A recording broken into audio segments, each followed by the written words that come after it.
Good evening, everybody. Welcome back to the GallowgateShots YouTube channel and podcast. We are back with a match reaction. This time, we thought we would go live just to discuss what we have just witnessed at Stamford Bridge. It is myself, Chris, your host tonight, joined by Decca and Joe. Before we jump into the outcome and the negatives which we saw throughout the game, I think what we need to address first of all, Joe, is the starting lineup.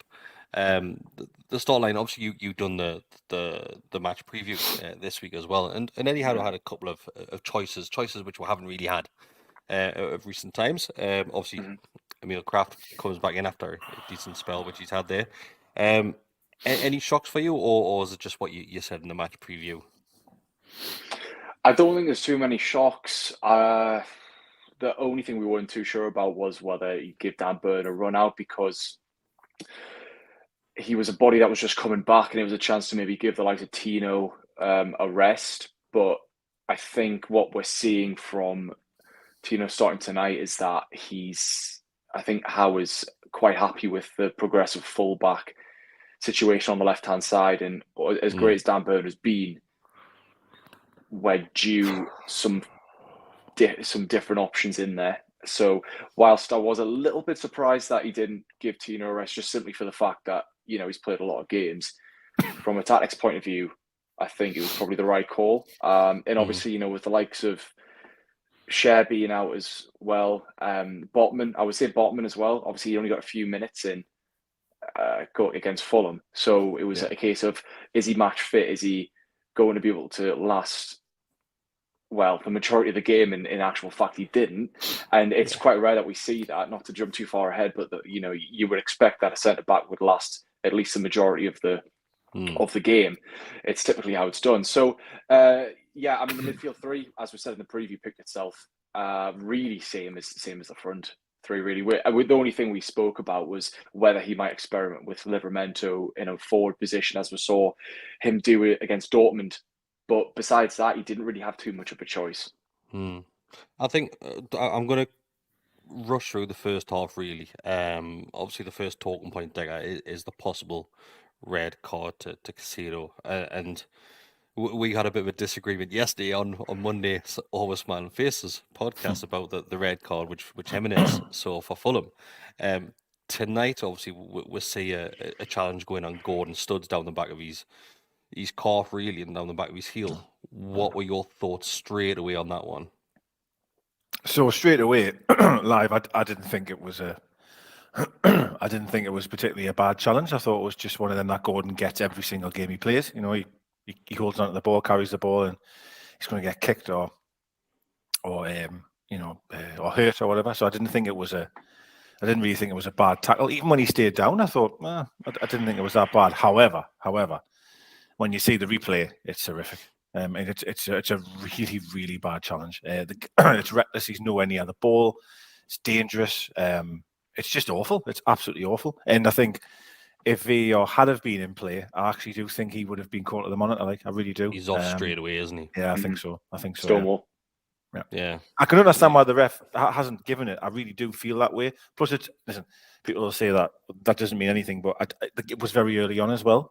Do you know what I mean? And I think the refs maybe first few minutes, wasn't it? It was the first minute. Right? I think the game's interesting because it's rare that we see a game of this kind of quality be played without VAR, and it harks back to a few years ago. That it reminds us of a time when we had to rely purely on the linesman decision for an offside rule for whether a yellow card stayed a yellow card, whatever it might be, whether a penalty is no penalty, as we saw with Gallagher late into the game. It was that almost old school way of watching the game, wasn't it?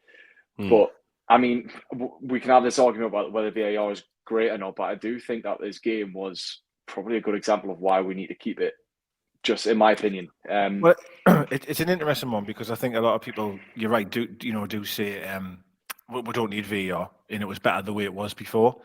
And I think the problem you've got is that you either blame VAR or you're going to blame a ref. Do you know what I mean? And for example, people are going to say now, if we had VAR, that was a red card. Do you know what I mean? And I'm one of them people, by the way. I actually do. I do think if VAR was in play, he would have been sent off there. Like, I really do. And it's Jimmy Redknapp at the end of the game said that the ref did really, really well, had a great game, proves that we don't need VAR. Even what the ref's opinion is, it's the right one, and all this type of stuff. Now, there was another incident which I'm not going to fast forward this far, but he did. I thought he did actually an okay game. Actually, the ref, to be quite honest with you, I just think in that one moment, maybe it's early on. He doesn't really. I'm not saying this is the right thing. I'm just saying what he might be thinking. Doesn't want to send someone off really early. And as I say, in real time for me, I didn't think it was a red card. I just thought it was a clumsy challenge, and it's a yellow. But when you see the replay, it's horrific. Like, it's really bad. Yeah, it is really bad. And do you know what it is? I don't want to stop pissing and moaning about what could have happened with that one, because let's be honest, the downfall of that game was our own fault towards the end of that. I think we'll have to look at ourselves. But if we look at our goal, first of all, Joe, before we're jumping in that second half, it's Callum Wilson just on the heels once again. He wins the ball because of a misplaced pass. And he just stays down the neck of the player, doesn't he? Just hoping that the player's going to mess up, which he did. And by God, what a finish that is on the outside of his boot. Hey, God bless Chelsea centre-backs, man. Thank you. Thank you for gifting us that. I mean, look, Wilson is a fantastic player, and I think he really comes into his own when he is playing on the shoulders of the last defender and finds pockets of space. He struggles, in my opinion, when teams play a low block and you've got not a lot of space for him to run into. But I know he's not blessed with pace, but we saw that even if he drives straight, he can create some chances, and that's what we saw for this goal. Obviously, bit of luck. But that's the kind of luck that you create for yourself. And my God, that finish was outstanding. When I was watching it live, I honestly thought it went wide initially, because it was just the bend that he had on it was absolutely unbelievable. And it's a poacher's finish, and it just shows us the kind of things that Wilson is so good at. But, we created our own look there. Great finish. And prior to that, we didn't have a lot of the ball, but I thought we were trying to carve out chances on the counter-attack. There were a couple of times where Wilson just the pass was slightly off against with Gordon, with Mickey. And I think if the pass was slightly better, we could have really broken away. There was a lot of space, and Chelsea were really committing hard. So, it's one of those where we were just slightly sloppy in the counter-attack, but we were looking slightly, dangerous. But I think as soon as we scored, we just seemed to lose that drive, lose that edge, and we just gave Chelsea a hell of a lot more of the ball than maybe they deserved. It was highlighted on commentary there, Decker, as well, after Wilson's goal that we did struggle to get back into the game. All possession was falling towards Chelsea. Well, we had a couple of moments, nothing really spectacular, but we had a couple of moments. But I think we're going to have to jump into the second half straight away, because this is going to be quite a big talking point, is that it was backs against the wall from majority of that. And it was just the Newcastle United, which we've seen, where everybody looks absolutely knackered, and it's more of a case to just try your best not to concede, because I was worried that if we conceded at any point in that second half, there was only going to be one winner of that match, and that's what worried me as the game went on. Well, you say jump to the second half. I think the whole game, I have to, to be honest, was backs against the wall from the minute we scored. Like, we didn't have any real steady possession. We never threatened on the ball. Now, I think I said this in the group chat while the game was on, that in our group chat was a lot of the play was in front of her. Like, they weren't doing anything that was hurting her. Do you know what I mean? But I think where Eddie Howe will be very upset and annoyed, for all he'll be pleased with these players' efforts, that's not Eddie Howe's style of football. You know what I mean? He wants to be on the front foot. He wants to be the one. We could not keep hold of the ball at all. And whether or not people blame tiredness, or you blame the standard of the opposition, or just it was a difficult night, you have to be able to keep hold of the ball better than we did. Yeah. There were so many times we just gifted the ball away. And Wilson's absolutely starved. It was as if we had 10 or 9 men, if I'm being really honest with you. From any of the it was like we were men down, wasn't he? Yeah, 100%. Yeah. And you just to try and flip it for a second, you see in Fulham that we're down to 10 men on Saturday there, and them actually had moments of passages of play. We had 0 moments, certainly in that second half, 0 moments of anything. And that, forget about we'll come to it, of course, but forget about the end result. Just based on that performance, it wasn't good enough. Now, again, though, I mean, you've lost Gordon. Gordon didn't look right from the start, if I'm honest. Now, that tackle that we've just talked about after a minute, I don't think that's helped him either. Like, has it? I don't think. Hasn't it? Yeah, he looked way off it. Like, and it's. I did. Almiron was struggling. Every one of them struggled. And but you're right. The second half, to answer your question, sorry, was it was backs against the wall, like for the full half. Yeah, I think as like I mentioned, Joe, as the game went on, it only looked like there was ever going to be one winner, and that was even when we were 1-0 up. I was worried right the way through that because the amount of chances that they were having, the amount of possession that they had as well, and I think yes, they didn't pep our goals with shots, of course they didn't, but they were getting in dangerous positions, and I thought that Chelsea may have conned the referee at least once. It didn't happen because obviously Sterling gets a yellow card for a dive. Referee gets that spot on. Gallagher dives towards the end of the game as well. That's a yellow card as well. Ref did brilliant there, by the way. I thought you did brilliant. Yeah, those are the moments. I thought you should have got booked, mind. I thought Gallagher should have been. Maybe, but he's positioning in order to take that step to see that. I've seen them giving us a pen, like, and it's not. I'm just saying the ref. I've seen refs get conned before, and I thought he did really well there. Other than booking him, but that doesn't mean now. Like, my opinion, that doesn't mean now. And I know someone might turn around now and say, well, he got booked for the Bruno tackle, so he should have been off. That wasn't changing the game. It was so late on that wouldn't have changed the game. So. Like the players like Gallagher and Palmer and Sterling, whilst there were times where they were maybe getting desperate to get something from the ref, at the same time they were carving out enough chances to warrant them potentially scoring way earlier than what they did. And this is the thing that really frustrated me about this whole game, was that we weren't even trying to play it out. There were opportunities where we could have played it back to the centre backs, played out to a full back, maybe created a few triangles and got it up the pitch. Held possession for more than 20 bloody seconds, but we didn't. We hoofed the ball up and just let them recycle possession and hope that we would defend it for 60 minutes, and that never happens. That rarely ever worked. To me, it felt, as it certainly moments in the first half, it felt to me that we were just trying to weather the storm. Does that make sense? So just for the next 5 minutes, let's just hoof it away and regroup. But unfortunately, that 5 minutes went on for 80. And that's the thing. Like I thought exactly the same thing, and I said in the group chat, where A, can't keep this up for another 45 minutes, but B, I've seen this happen where we do that, and then we'll have a 20-minute spell, 15-20-minute spell as the away side, where we retain possession, carve out 1 or 2 chances, maybe not score, but take the pressure off and stop them from getting into our box. But we just didn't do that. And I think someone said this reminds me of the PSG game, and that was about 75 minutes. And God, how right that was. But you mentioned Joe, earlier on, you mentioned that getting the ball up the field, and I'll stay with you for this one. Yeah, we did later on. Newcastle were 1-0 up at this point, and we get the ball up top, and Almiron decides to just hit at it and take a shot at goal, and that's what the late 80th minute it's there on, 88th, 89th or thereabouts, and rather than just game management and just taking the sting out of the game and just taking that to the corner just to see if we can just win a throw in a corner, whatever it may be, and just recycle that and keep on doing it and rehashing it. He decides to just punt at the ball. Yeah, it's the age-old argument. Do you go for a shot like that, or do you try and waste some time and bring players into play?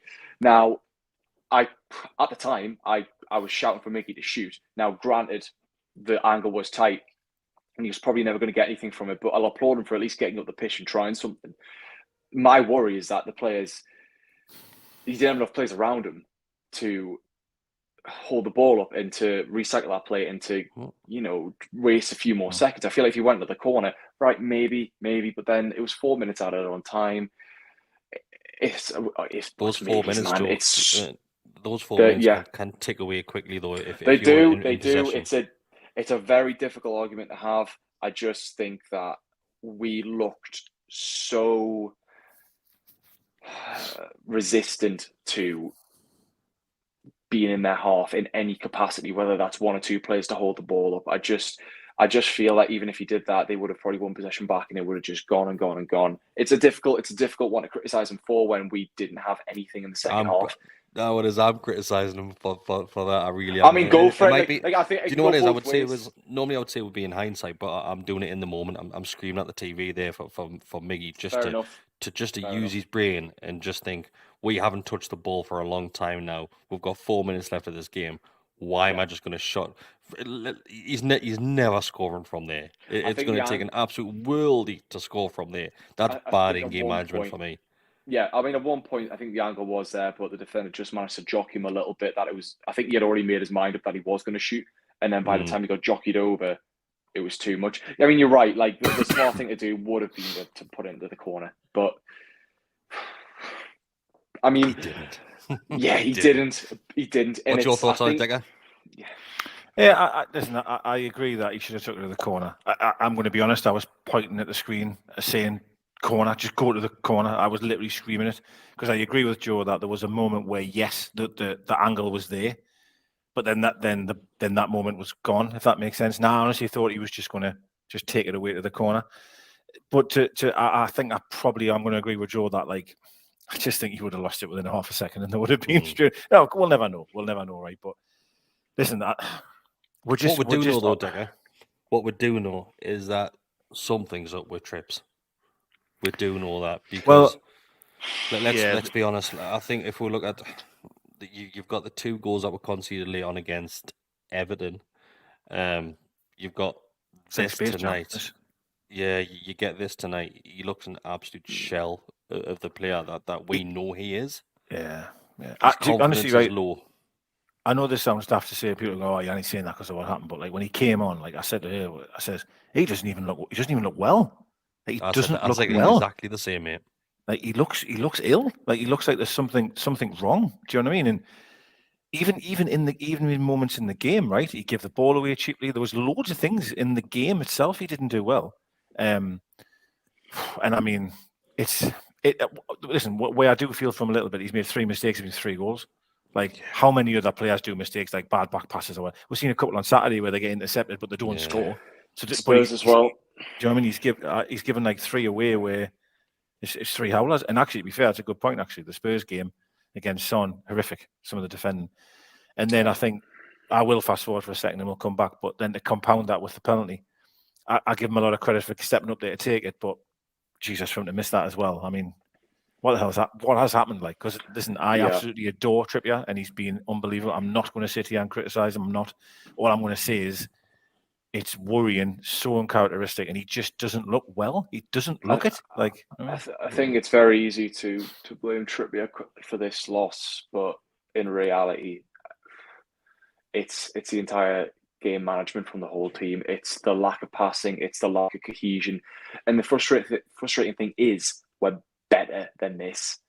We've just battered them 4-1 at home, and we've dominated them for so much of the game. I do agree, Joe. I do agree, but having said that, mate, if let's just say Trippier doesn't do that and we come on here, I honestly think we're sitting going, Joe, it was backs against the wall, but the lads have defended for their lives. Chelsea didn't really hurt with that much. Dubravka made 2 saves in the whole game. Like, they didn't really do anything. I remember watching the game, and for most of the second half, I was turning to my parents and I was like, we're gonna regret playing like this. We can't keep this up and not concede. It's too. It only takes one bit of quality. I know. Yeah, whilst Trippier was the killer blow, there were certainly a couple of times Jackson had a good chance in the early second half. Early set. Yeah, I think though, Joe. I think we'll have to highlight that there's been a few comments here, and yes, this isn't throwing Trips on another bus or anything like that. No, but since he left that England camp for personal reasons, was put down to. Yeah. He has not looked like the same player for us. Like, no, he hasn't. There's something going on, and any of that. There is whatever it may be. Obviously, it's behind the scenes stuff. But like I agree with Decker. When I saw him coming on at half time, I just thought straight away something isn't right. Mentally, he looks drained, and physically as well. Hence why we're seeing these mistakes, and that's so incorrect. Like for Trips to make one mistake is bad because he tends not to do it. To do 3 or 4 now in quick succession, something is concerning there. He's been so solid. He's obviously a veteran of the game. He's been so consistent. He's never had individual mistakes like this before. And you're right, the fact that they're coming in such quick succession, it's... I remember who you knows? mentioned it. Sorry, You mentioned obviously he makes a mistake and they capitalised straight away on that, and it's a great finish. It really is. I think it's bad positioning overall from the Chelsea striker, to be fair, but because of Tripp's mistake, he gets that bit of a run up to smash at it. He does, but then obviously it's 1-1, finishes 1-1, then goes into penalties. Were you as shocked as me to see Trips go second to take a penalty? Yeah. I was. Well, I kind of was and I wasn't, right, because I had a few of my mates texting us saying, "Oh, your mate's having a bit of a shocker these days, isn't he?" And blah blah blah. And I said, but I guarantee he'll take a penalty because he will. But again, and that's dead easy to say in hindsight. No, I said he doesn't look well. He looked he so looked nervous. white as a ghost, man. He looked as white as a ghost. And listen, right. Trippier's the type of man, in my opinion, where Eddie probably asked him, "Do you want to take a penalty?" And if he doesn't, right, let's be fair, who's going to take one, right? Is it going to go to Miley? Is it going to go to? And maybe he's thinking, no. I'm experienced. I'm a captain. I want to take this penalty, and I'll always give people credit for that, for stepping up. But Jesus. So it's interesting. Actually, you've just reminded me. In Eddie Howe's presser, he was asked about Trippier, and he said, "Trippier's fine. He's recovered from the thing in Milan. He just needs to have a word with him before the game to see if he's all right to play." I meant references. Yeah. So, yeah, I mean, I took that as from a physical point of view to make sure he's fit enough. But you're right, it might be from a mental point of view. Whatever's going on. He said that he's fit to play, but I just need to have a word with him.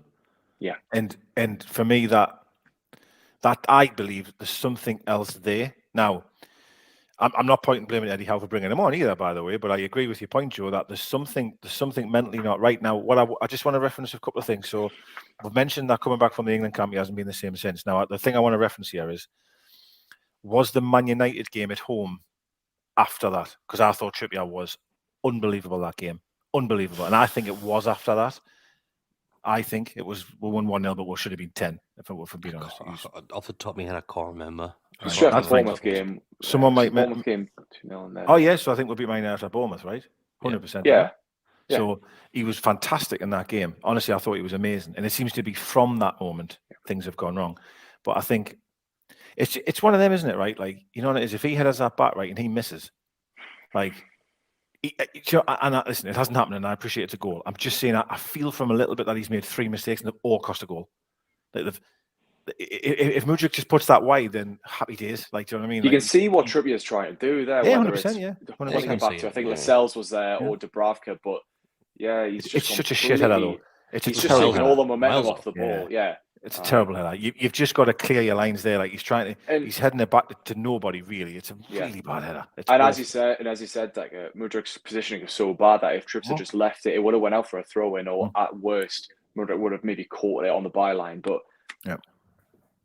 it's just awful to concede so late again. And you referenced the Paris Saint-Germain game, and look at how we feel, right? The players, man, the players were on the arse for that whole game, really, for being fair, right?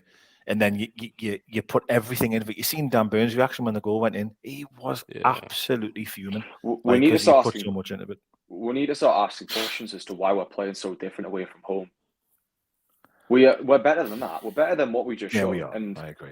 I appreciate it's a midweek game, and I appreciate we don't have many players and we have played a lot of games. But when we're at home, I mean, we're just a completely different beast. And what really frustrated me was that there were opportunities for us to, as I said earlier, to play the ball out or to at least play it back to a centre back or do something, retain possession. But we were just so happy to lump it up, and it felt like that was the game plan. Well, since at least half time, if not since we scored. And it really baffles me because we're better than, we're better than that. I don't understand why we did that. I will say, and I've referenced this for weeks, right, on the podcast on a Monday, is we're moving off the ball at home. I'm saying at home. I just mean in games. When we go to keeping possession, there's lots of movement off the ball. What I find is, and I found this tonight, when we do eventually, say we go back to centre halves, I don't see anyone moving, to be honest. Maybe Bruno might come and look for the ball, but I don't see Longstaff coming for it. And we haven't got Shea to help carry the ball out. And I agree that it ends off just getting humped. And and unfortunately Wilson's starved. Like Wilson hasn't got a chance then. Like, and it is worrying. I think where away form is. Of course, it's worrying. We've only won once away in the league, right? And I appreciate this is a cup game, but it is worrying. There's no doubt about it. But then when you're losing Gordon and you have to bring on the likes of Matt Ritchie, well, front three towards the end was Almiron, Wilson, and Ritchie. That is a problem. As much as I like throwback, that is like it is, and as much as I like Miggy and I'll defend Miggy, if you're playing with that front three, you're in trouble. You're in trouble. I personally, that's my opinion anyway. I agree with you. Well, when it went to penalties, obviously Callum Wilson steps up to take Newcastle's first to level it 1-1. Great penalty by Wilson. Next one it was obviously Trips and like we've already addressed. Just I wasn't confident. He didn't look confident. He looked absolutely white as a sheet when he was ready. He did. And he took a tiny little glance. His head was facing the deck. He took a little glance up, then just swung at that ball. He absolutely snapped at the ball. Did it hit the post or did not even hit the target? I think it went completely wide. Yeah, just wide. But then obviously Bruno steps up. I'm never like when Bruno steps up, I'm always nervous. When he started doing that little stutter, I'm telling you now, if we lose him because of injury, I'm telling you now, like he kept it ticking again tonight. He did. Oh, he was ticking again. He was brilliant. I want to mention Richie's penalty as well. A player you think it was bad, didn't you? You thought it was bad, didn't you? I didn't, mate. Like I was so confident with Richie scoring that as well because obviously he used to be our penalty taker. He was, and he normally hits that really well. And I thought perfect height for the goalkeeper. If you guess the right way, you save that all day long. I think most pens are like that though. If you guess the right way, normally, like I think that's for good. That's for no. I know the way. Palmer's first one, Dubravka guessed the right way, and he just tucks that in there. Mudryk as well. I mean, don't get me wrong, they're outstanding penalties. They're outstanding penalties. You don't get many players that can do that. I'm telling you now, if the keeper goes the other way, everyone's going Richie's penalty was amazing. It was good. It was nothing. He hit it flush. Like it just wasn't world class. Like that's the thing. But Richie's not world class, I'm afraid. How dare you? But that's the problem. By the time we finished the game, Chelsea had some fantastic goal scorers on the pitch, and that was the difference. They had enough substitutions made and enough attacking players. Unbelievable as well. Clinical, absolutely ruthless. I mean, it wasn't bad. Like obviously, Trippier's aside, that's the thing. We did score. The ones that we did score were good. It's just, but mate, listen, it's lads, a draw. It shouldn't have got a pens, man. It shouldn't have got there. Yeah. And that's it. I appreciate the performance is poor, and we can piss and moan about not keeping hold of the ball. I'm one of them, by the way. But you shouldn't be conceding the 91st minute in the way we did. No, the lads. No. I will be fair here, right? As much as I'll criticise the performance, the lads have battled on. The lads have give every ounce of what they've had, and they concede again so late from a mistake. It's just such a punch, isn't it, man? It's awful. But this is what I was saying earlier, that it comes down to an individual mistake, but that individual mistake hasn't just come out of nowhere necessarily. Like I think I read just before I came on that Chelsea's XG was something like 0.98. So really, they shouldn't have even scored for all the possession that they had. They weren't clinical. They weren't carving a lot of chances. It was our minus. Probably minus 45. But probably they were just doing enough. Like just doing enough. They had that little thing where you thought it only takes one. And yeah, it was a bad one, but they were there and they pounced. I just thought, like we mentioned earlier on, I just thought, despite not really having much of the ball, we never really looked threatened by them. Dubravka pulled off one great save to his right, but other than that, there was nothing substantial. Everything was very pedestrian. A lot of it was in front of her. Yeah. And we were two banks of, well, it felt like 15 at times, but I didn't really feel like that they were absolutely peppering me, like. But do you know what it is? I want another whiskey, so go through some questions. Go on, Chris. Go on. I don't think we've got any questions, but if anybody has any questions, send them our way, and we'll go through a couple. I've got to polish this bottle of you. There is one sent in. It's needed after the night, like. Oh, yeah, no. My rum's out of reach. So he's got a picture of my dad. Josh has got a picture of my dad there. So Josh sends in a donation. Thanks very much, Josh. He says he's good. Cheers, Josh. Do you think our game management has been affected by the new rules this season? Longer added time and bookings for time wasting means we can't push our luck and be the shithouses anymore. I think we still have. I think we keep as a push our luck quite a bit recently. Dubravka was doing it at night, time wasting a bit. I don't think it's anything to do with any new rules or anything like this. I just think it's caught up with the amount of injuries which we have, and it's it's testament that you can see towards the end of the game. It might be the new training ground, but we aren't going down with quite as many cramps this season. I'll say that. I've got every other injury under the sun. No, that's true. You mean tactical cramp, though, aren't you? There was no tactical cramps as much. Yes. To reference, there was something I was going to say there. Like, I forgot now, and it's gone. Probably the whiskey that. I think it was what Joe said earlier on about like. Anyway, just continue. I'll come back to it. I'll remember. I forgot. I'll remember. Some of Joe said though. Some of Joe's just said before as well. I don't know. Chat a lot of crap tonight. So Lewis sends in. Do you think Chelsea should have been down to 9 men? Did you mention who was the other one that done the challenge on Kraft? I think it was Colwell. Colwell. Yeah, left a late one in on there as well. Once again, I think if I'll have to see that back. they may have looked at it. It's not as dead set as the first one in the first couple of minutes. One certainly. I wouldn't be surprised if he had went as well, if he had been there. I don't think that was a red card, if I'm honest, but he knew exactly what he was doing. And you know what annoys you even more? Kraft didn't come out the second half. And I think it was because of that. Because it was bang on half time, that tackle. And then obviously the substitution was... And that pissed us off. And again, I'm not trying to say hindsight's a great thing, but when I seen the substitution, I thought, he's only come off because of that bad challenge. I was hoping that Kraft could get into half time and then he'd just be able to walk it off. But that's right. But because he was already struggling before that, and then he got done again. He done a very good tackle as well, and he 100% left him on him. Like, very nasty challenge. It's just so. What happens now, boys? Obviously, we've got Luton away coming up as well. It doesn't seem like there's any players returning from injury. With the news that Harvey Barnes could be out for another 4 weeks now. Is it just business as usual from any house point of view, where you just pick the team that's available? Got to be. We've had a really, really difficult week, 10 days, whatever it is. You've got to press on, man. You've got to press on. You've got to look at this as, I think this first half of the season has been a learning curve for everyone involved at the club. The amount of games that we play, the multiple competitions, the injuries, the game management, everything has been quite new to us. And, it can be looked back as a half season of what ifs, maybes, but we have had some great times as well. I think we need to look ahead and think we're still in the top 6. We've still got an FA Cup potential run to go with, a very easy start. Clearly, I think there's still a lot to play for. I'm looking forward to that game. I'm nervous about that. I'm not looking forward to that game. That was heavy sarcasm. We have a lot to play for still. This season, whilst we have been knocked out of 2 competitions, we're still, like I say, we're still in the race for European football next season. We've still got the FA Cup to look forward to, and we have a lot of players to come back. So I'm excited to see what happens when we get a lot of this squad back in place, assuming no more injuries, touch wood. But it's got to be. It's got to be. One player that you're most excited to see back, Joe? Genuinely, Harvey Barnes, I think, because he looked like a great partnership with Wilson, and Wilson has been quite hit and miss in terms of what he's been able to feed on. But I think having those options with Barnes off the bench for Gordon maybe, and in that, I think it's a great plan B. So I'm excited to see him.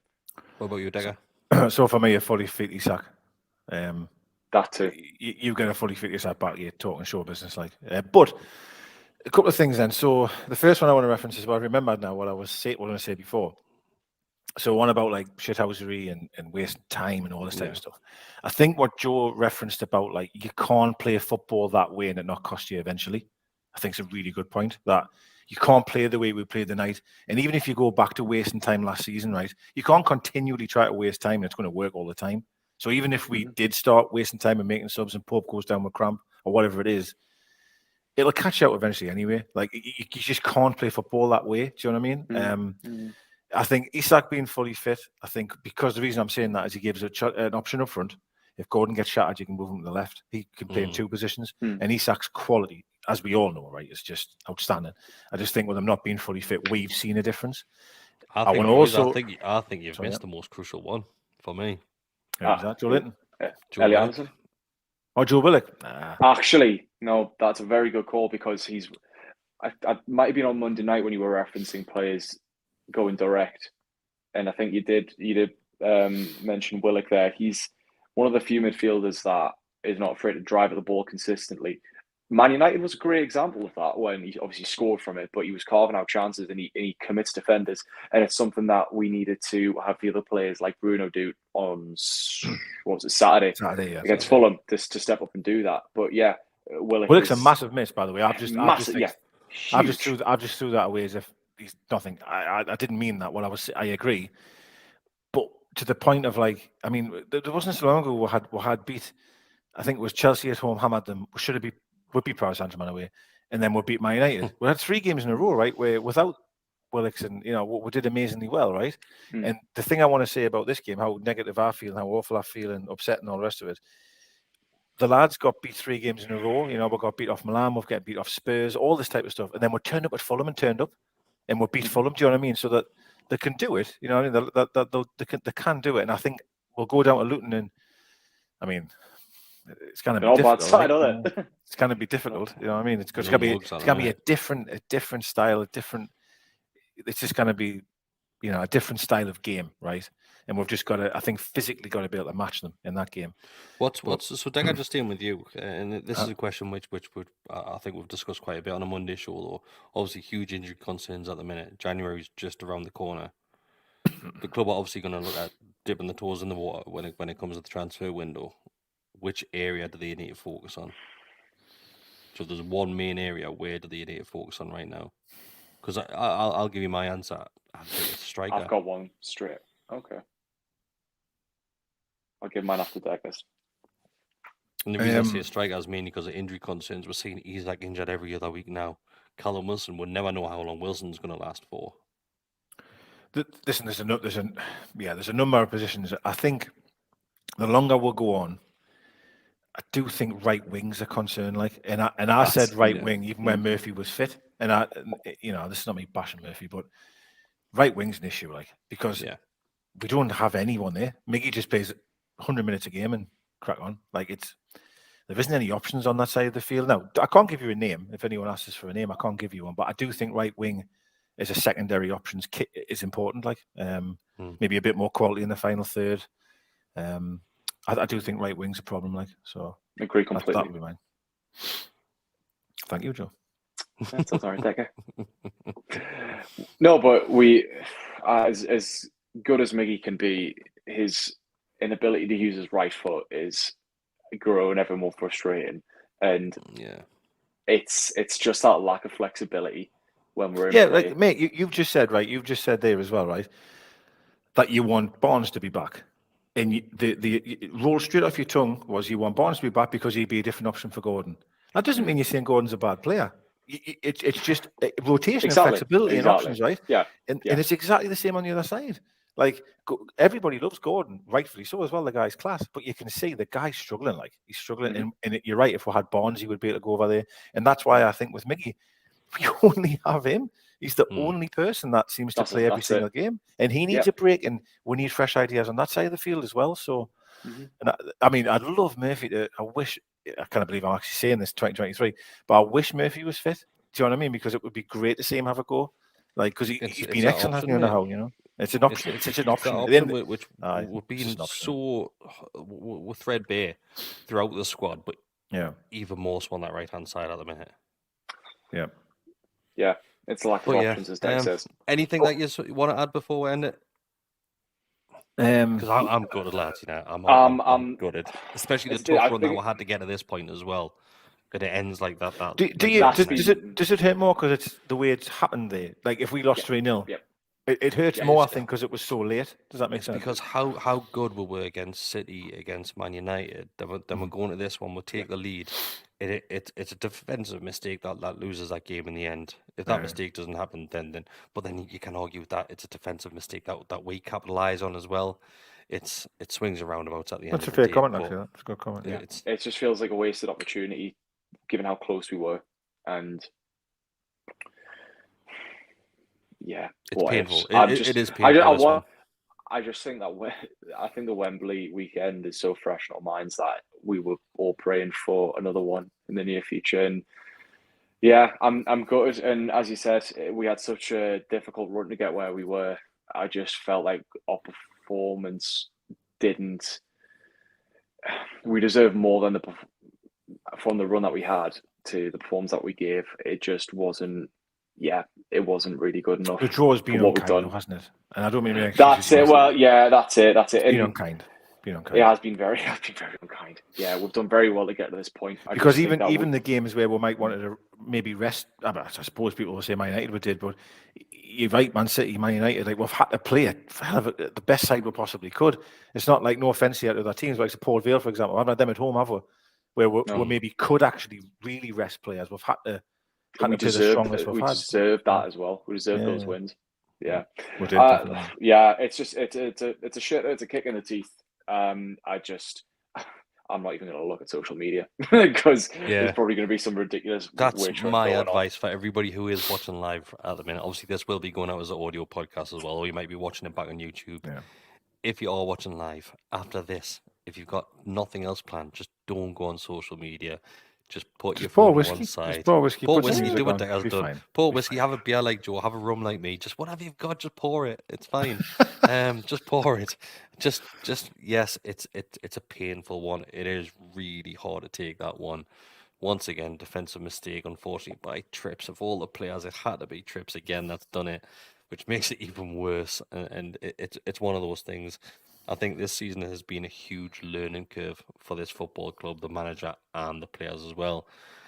Hopefully we will improve on it, get back to winning ways at the weekend in the Premier League and keep on climbing that Premier League table and push for one of those European spots again, because we're not too far away. We aren't. And hopefully with the arrival of more players coming back from injury, it's only going to help out in the long run. Eddie Howe's won this game the other night. 100 games come fast then. They've come fast. They did. It flew over, mate. Feels like it's come fast, yeah. I honestly hope he adds another note to that. Yeah. I agree. Thanks everybody who, like I said, who has been watching live. Just like the video means a lot to us. Become a subscriber. It costs you absolutely nothing to do that. If you do like this sort of content and you want to give an extra bit back to the channel, it is just $2.99 a month to become a member. You get early access to videos, you get extra videos, you get access to the Telegram group as well, which is just a community, a messenger community, just full of all Newcastle United fans that are members to the channel as well. If you're listening to the audio, just give us a 5-star rating. Helps us out massively. Drop a little review in there as well. Thanks, everybody. It's been a pleasure, as always, seeing you guys, despite the result. And we'll see you next time. Ta-ra.